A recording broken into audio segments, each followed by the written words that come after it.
Hi there, it's James here from Systems Matter. Thank you so much for taking the time to come over to our blog and opt in to download our Trello editorial calendar template. So I just want to, I've put together a very quick video to walk you through exactly how to use the board, because when you come in here you might be a little confused as to exactly what's going on. So first step, as you can see, what we've got is the editorial calendar board, which is broken down into the phases of your content production process. So before we get started, what you'll need to do is just go over to the show menu button, click on more and copy board, and you'll give it your own name. So business name will be yours and editorial calendar. You may not have any teams, so just put it as your individual team and click create, and immediately you'll see you'll have your own editorial calendar board with your business name. So let's get into exactly how to use it. First things first, you'll see that we've broken it down into individual columns that go through the phases of the content production process, but the two most important ones are early on, and that's the resources column and the templates column. So first off, we talk a lot about being very intentional about collecting content ideas. Now that they could come from research you do, just knowledge you have about your customers, but also, and this is one of our favorite methods, is literally collecting the ideas that your customers feed back to you, whether that's in emails, whether it's in comments on your previous blog posts, anything like that. Your customers are out there telling you what they'd like to know about. And your idea vault is the place where you'll save all of those ideas for later reference.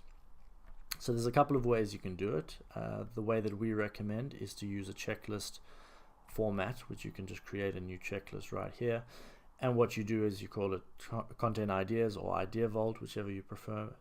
And every single time you have a new content idea, you add it as a new item here. So for example, you would have blog, how to use an editorial calendar in Trello, just as an example.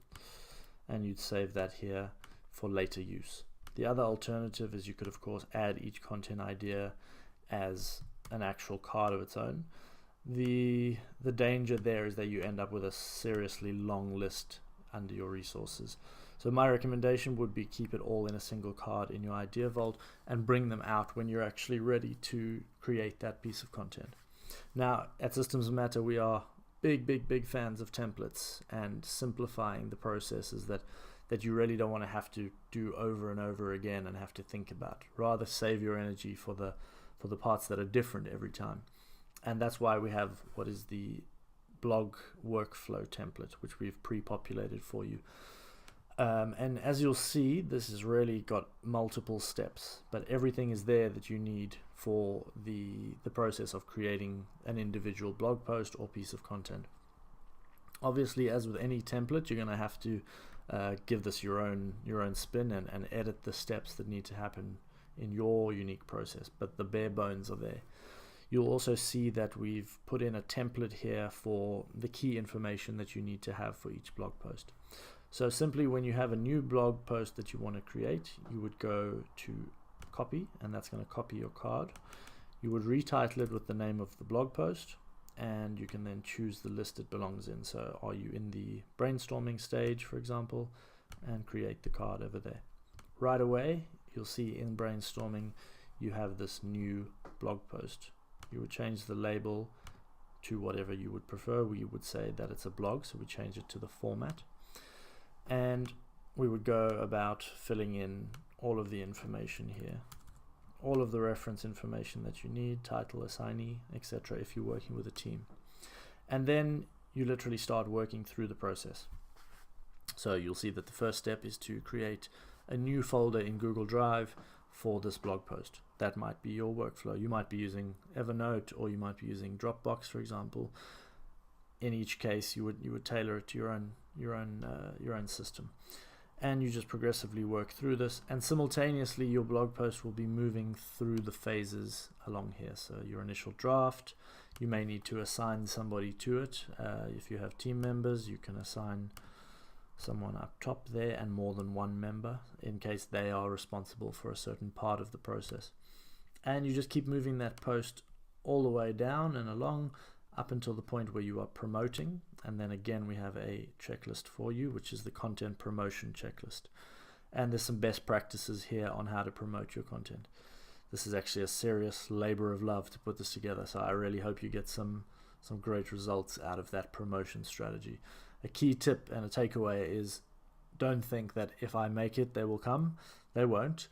Once you've written your blog post or created that piece of content, really actively go about systematically sharing it to make sure that it gets in front of the right people, and that way you'll get maximum results from what you've produced.